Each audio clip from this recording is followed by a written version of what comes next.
Salut, c'est Axel de la chaîne Deep Design. Aujourd'hui, je vais te parler des logiciels que tu vas pouvoir utiliser en tant que graphiste. Donc ça peut être des logiciels de dessin, de design, mais aussi d'autres logiciels que tu vas pouvoir utiliser pour t'aider ou pour trouver de l'inspiration. Enfin bref, on va voir ça dans cette vidéo. Donc déjà, premièrement, si tu es sur Mac, donc il n'y en a pas beaucoup, mais en tout cas si tu es sur Mac, moi ce que je te conseille, c'est vraiment d'utiliser le logiciel SketchUp, qui est un logiciel vectoriel pour réaliser des applications mobiles par exemple, pour réaliser aussi des web design, donc de sites internet, mais c'est majoritairement des applications mobiles parce que c'est beaucoup plus simple et beaucoup plus intuitif. Donc ce logiciel en fait est très facile d'utilisation et surtout très basique. C'est-à-dire que tu vas pouvoir faire des formes basiques comme des cercles, des ellipses, des rectangles, des carrés très facilement. Tu vas pouvoir ajouter des dégradés, gérer les polices très facilement. Et en plus c'est un logiciel vectoriel, c'est vraiment un très bon logiciel et surtout très performant. Donc si tu es sur Mac, je t'encourage vraiment à l'utiliser. Malheureusement il est payant, donc essaye la version gratuite et ensuite tu verras si tu as besoin de cette version payante. Mais donc voilà, moi je te conseille vraiment ce logiciel si tu es sur Mac. Par contre si tu es sur Windows, moi ce que je te conseille c'est Illustrator, qui est un super logiciel. Alors actuellement c'est la version CC 2017. C'est un logiciel qui est vectoriel, donc comme SketchUp, tu vas pouvoir réaliser des créations qui vont pouvoir s'adapter à l'infini, puisque le vectoriel, comme tu sais, c'est des tracés qui vont être générés à partir de calculs mathématiques. Donc c'est pas comme des pixels, il n'y a pas une qualité qui peut se détériorer, c'est vraiment à l'infini. Donc c'est ça l'intérêt du vectoriel. Donc c'est pour ça que ce logiciel pour moi est vraiment c'est vraiment la base pour moi pour ceux qui sont sur Windows.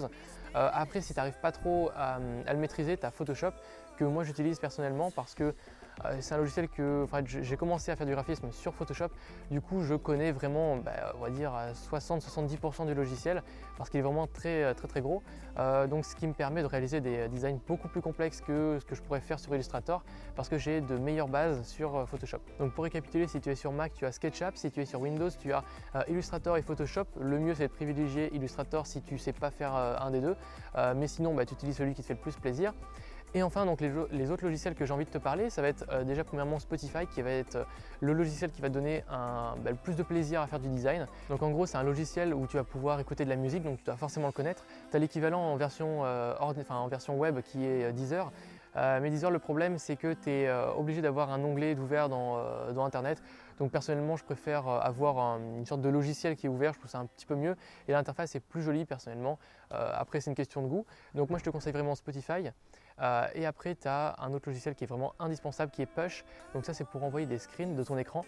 Tu vas pouvoir donc soit envoyer directement tout ton écran ou alors tu vas pouvoir envoyer des portions de ton écran. En fait quand tu vas faire ta sélection d'écran, ça va directement l'envoyer sur internet et tu auras dans ton clipboard, donc en fait tu auras juste à faire CTRL-V pour copier le lien qui va être généré, un lien internet. Donc si par exemple tu as envie d'envoyer une petite prévisualisation de ta création à un ami sur Skype, dans ce cas là tu fais ta sélection, ensuite ça va te le copier, ça va te envoyer une petite notification et tu fais CTRL-V pour le coller dans ta conversation Skype et tu vas pouvoir envoyer en fait ta création très simplement directement via Skype à ton ami. Donc voilà, c'est la fin de cette vidéo. N'hésite pas à télécharger le guide gratuit pour les designers qui est dans la description. C'est offert, c'est gratuit, c'est juste un PDF où je te donne vraiment toutes mes astuces et tous mes conseils pour apprendre les bases du design et du graphisme.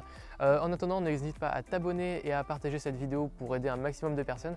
Je te retrouve donc dans la prochaine vidéo. Allez, tchuss tout le monde et à la prochaine.